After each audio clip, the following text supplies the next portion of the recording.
আলেমুলামাদের সাথে থাইকে এই সমস্ত কথাগুলি আলেমুলামাদের কাছ থেকে শোনা, সেই কথাগুলিই আমি বললাম। এবং আলেমুলামারা বলে যে তুমি যেটুক জানো ওইটুক মানুষের কাছে প্রচার করো, যাতে তোমার ওই কথাগুলি শুনে আর এক ভাই সে ইমানের হালাতে আসতে পারে।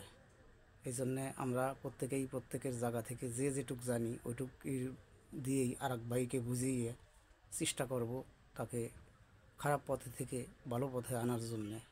এটাই আমাদের ইমানি দায়িত্ব। আমরা সর্বদাই চেষ্টা করব যে একজন ভাই খারাপ পথে আছে তাকে বুঝিয়ে পড়াইয়ে, তার কাছে টাকা লাগুক পয়সা লাগুক, তাকে যে কোনো সহযোগিতা করা লাগুক করে তাকে পথে আনতে হবে। এটাই মুমিন মুসলমানদের কাজ।